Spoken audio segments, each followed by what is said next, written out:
आइए जानते हैं कर्म बड़ा है अथवा भाग्य बड़ा है। भाग्य और कर्म की प्रधानता क्या है, हमें अच्छा या बुरा फल भाग्य से मिलता है या कर्म से मिलता है।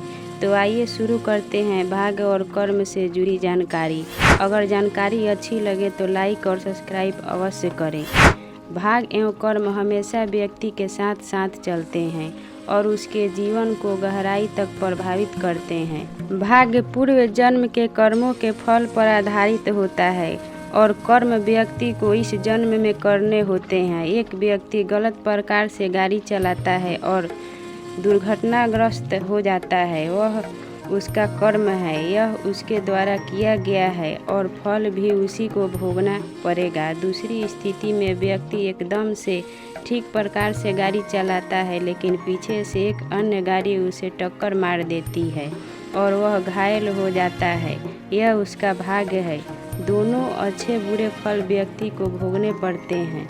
भाग्य क्या है और कर्म क्या है तथा इनमें व्यक्ति की क्या भूमिका है, इस बारे में आइए जानते हैं। भाग्य अपना अच्छा बुरा दोनों प्रकार का फल देता है, किंतु फल देने की प्रकृति अलग अलग होती है। अच्छा फल जब भाग्य देने को आता है तो वह इस बात की प्रतीक्षा नहीं करता है कि व्यक्ति को फल मिला कि नहीं। फल नहीं मिला तो वह आगे निकल जाता है। बुरा भाग्य फल तब तक प्रतीक्षा करता है जब तक व्यक्ति उसे ग्रहण नहीं कर लेता है। इसे दूसरे प्रकार से समझें। एक व्यक्ति अपने कमरे के भीतर है, भाग्य उसके लिए अच्छा फल लेकर आता है। इसको देने के लिए वह दरवाज़ा खटखटाता है। अगर व्यक्ति ने तुरंत दरवाज़ा खोल दिया तो उसे भाग्य का अच्छा फल मिल जाएगा। अगर दरवाज़ा खोलने में विलम्ब हुआ तो भाग्य उसे फल दिए बिना आगे निकल जाएगा। भाग्य का बुरा लेकर दुर्भाग्य जब फल देने आता है तो वह तब तक दरवाजे से नहीं हटता जब तक व्यक्ति दरवाज़ा न खोल दे। दरवाज़ा खोलते ही दुर्भाग्य उसे फल देकर ही आगे बढ़ता है। अपनी प्रत्येक विफलता के लिए भाग्य को जिम्मेदार ठहराना गलत है। लगभग सभी व्यक्तियों की यह सोच रहती है कि जो अच्छा हुआ वह उसके द्वारा हुआ, अर्थात अच्छे काम का श्रेय वह स्वयं ले लेता है और बुरे काम का श्रेय अपने भाग्य को दे देता है। ऐसा करना हमेशा हानिकारक होता है। विफलता हमेशा भाग्य के कारण से ही मिले यह आवश्यक नहीं है, इसमें स्वयं की भूमिका हो सकती है।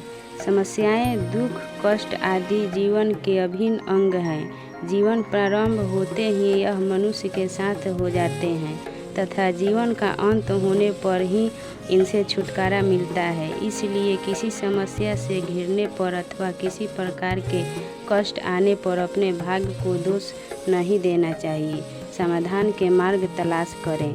बहुत से लोग किसी दुख एवं कष्ट के लिए भाग्य को दोष देते हैं कि उनका भाग्य ही खराब है। ध्यान देने वाली बात यह है कि किसी भी व्यक्ति का भाग्य बुरा नहीं होता। अगर बुरा होता तो मानव जीवन क्यों मिलता।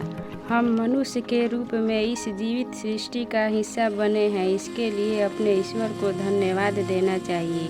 सामाजिक रूप से दुख सुख आते जाते रहते हैं, इनको भाग्य से जोड़कर नहीं देखें। भाग्य एवं कर्म में श्रेष्ठ कौन है, इसका निर्धारण कर पाना कठिन होता है, क्योंकि दोनों ही अपनी अपनी जगह पर महत्वपूर्ण है। किंतु व्यवहारिक दृष्टि से देखें तो कर्म की भूमिका अधिक है। कर्म आपके हाथों से जुड़ा है, जितना काम करेंगे उतना लाभ मिलेगा। भाग्य के बारे में कोई नहीं जानता। भाग्य क्या फल देने वाला है इसे भी नहीं जाना जा सकता, किंतु भाग्य अपने अच्छे बुरे फल देता अवश्य है। जो व्यक्ति आज के काम को कल पर टाल देते हैं वे अपने भाग्य को अपने से दूर करने का कार्य करते हैं। भाग्य कभी ऐसे लोगों पर अपनी कृपा नहीं करता, ऐसा करने वाले जीवन भर पश्चाताप ही करते हैं। तो ये थी भाग्य और कर्म से जुड़ी जानकारी। जानकारी अच्छी लगे तो एक लाइक अवश्य करें।